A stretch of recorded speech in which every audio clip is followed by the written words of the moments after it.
Let me tell you a story that sounds like fiction, but it's not. A story the history books mostly left out.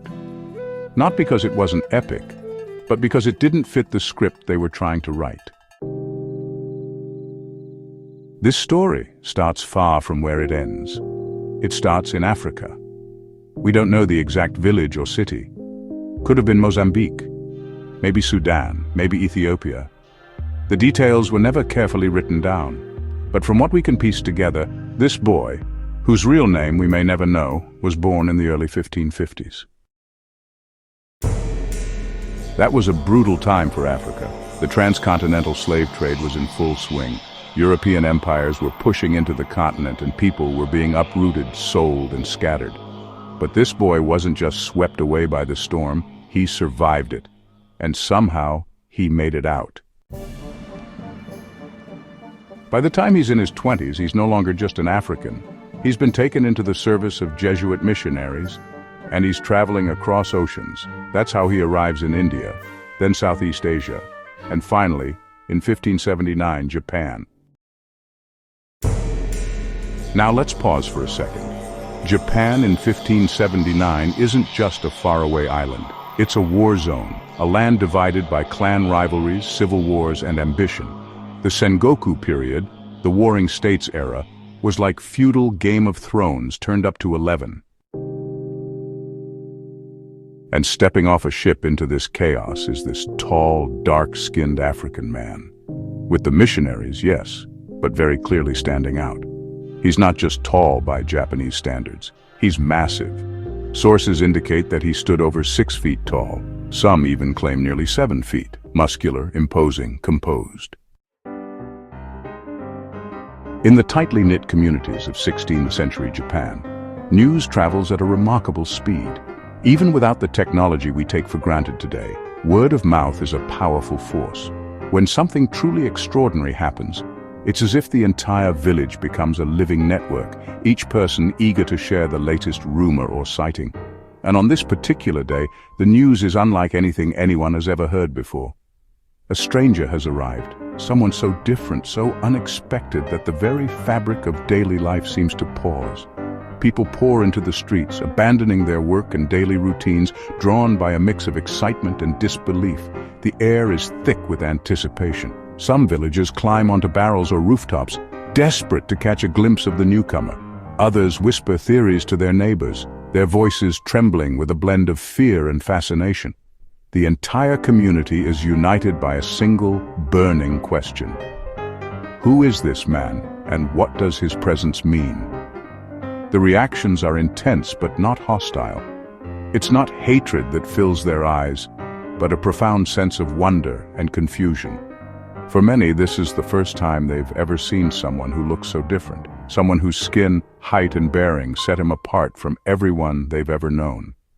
The villagers are caught between awe and uncertainty, their imaginations running wild as they try to make sense of what they're witnessing. Theories spread like wildfire. Some elders, drawing on old legends and stories, suggest that the stranger must be a god, sent from the heavens as a sign or a test.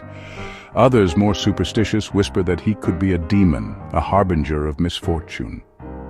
The debate grows heated, with each new voice adding to the swirl of speculation. No one can agree, but everyone is certain that this is a moment they will never forget. Some villagers are so overwhelmed by the sight that they can barely move, frozen in place as they try to process what they're seeing. Others circle around the stranger, examining him from every angle, searching for clues that might explain his origins. A few even wonder aloud if he's not a living being at all, but a statue that has somehow come to life, a figure from myth or magic standing before them in the flesh. And then, in one of the most peculiar and telling moments of cultural encounter, a group of villagers decides to test their own theory. Convinced that the man's dark skin must be the result of paint or ink, they gather around him and begin to scrub at his arms, expecting the color to come off. The man, bewildered but patient, allows them to try. But no matter how hard they rub, the color remains. The villagers step back, their confusion deepening as they realize that their world has just grown a little larger and a lot more mysterious. This moment, strange as it may seem, captures the raw curiosity and shock that define first contact between worlds. Imagine that. You're in a land where no one's seen someone like you before, and they literally try to wash you. But this man, he doesn't panic. He doesn't lash out. He just lets the moment pass. And then, something incredible happens. Oda Nobunaga hears about him. Nobunaga. Now that's a name worth remembering. He's not just any warlord. He's the man trying to unify all of Japan. Brilliant, ruthless, charismatic, a man ahead of his time. He embraces foreign technology, foreign ideas, and apparently foreign warriors. In the heart of feudal Japan, a powerful warlord sits in his castle, surrounded by the trappings of authority and tradition. The air is thick with anticipation as he sends for a visitor unlike any other, a man whose very presence will challenge the boundaries of what is possible in this land. The African man, escorted by samurai guards through winding corridors and echoing stone halls, is about to step into a moment that will ripple through history. The daimyo, Oda Nobunaga, stands at the window, his gaze fixed on the castle grounds below. He is not a man easily impressed, nor one to summon guests on a whim. Yet today, he waits, eager to see this foreign visitor with his own eyes. Rumors have reached him. Stories of a man of extraordinary stature and strength, a figure who has traveled across oceans and continents to arrive at this very doorstep. The doors slide open, and the two men finally meet. In the flickering candlelight of the great hall, their handshake is more than a greeting. It is a collision of worlds, a moment when the course of history subtly but irrevocably shifts. The samurai watch in silence, sensing the gravity of the encounter. For a brief moment, time seems to pause, as if the universe itself is holding its breath. What words pass between them? The records are silent, the details lost to time. We can only imagine the conversation, perhaps a discussion of distant lands, of battles fought and survived, of loyalty and honor. Their expressions are unreadable, their exchange private, but the respect between them is unmistakable. In this room, two worlds are learning to see each other not as curiosities, but as equals. What we do know is that Nobunaga is deeply impressed. He studies the African man with a mixture of curiosity and admiration, recognizing something rare, a strength of body, yes, but also a strength of spirit. In a time when most would see only difference, Nobunaga sees possibility. He nods in respect, acknowledging the man not as a novelty but as a person of value and potential. Stories spread quickly through the castle. The African man, said to possess the strength of 10 men, astounds the samurai with feats of power and resilience. He stands tall and proud, undaunted by the stares and whispers. For the warriors of Japan, he is a living legend, proof that greatness can come from the most unexpected places. But for Nobunaga, this is more than spectacle. He looks beyond the surface, seeing not just a foreigner, but a man of extraordinary potential. In a world defined by rigid hierarchies and tradition, Nobunaga's vision is radical. He imagines new possibilities, new alliances, and new ways of understanding strength. In this moment, history shifts, not just for these two men, but for all who will come after. He brings him into his service, gives him a new name, Yasuke. From that point on, Yasuke isn't just a guest. He becomes a samurai. And you know, that's not a ceremonial title. It means training. It means swordsmanship. It means carrying the katana, the soul of the warrior, with honor. Yasuke gets his own residence. He eats at Nobunaga's table. He even reportedly speaks Japanese. He wasn't a side character. He was part of the inner circle. And then, as with all great stories, comes betrayal. It's June 1582. Yasuke has been serving Nobunaga for around 3 years. They've seen battle together, shared victories, trusted each other. But one of Nobunaga's generals, Akechi Mitsuhide, turns on him, leads a surprise attack on the temple where Nobunaga is staying, Honnoji. Nobunaga realizes he's surrounded. There's just no escape. So he chooses the samurai's death, seppuku, ritual suicide. He dies with dignity, with Yasuke nearby. But Yasuke doesn't take his own life.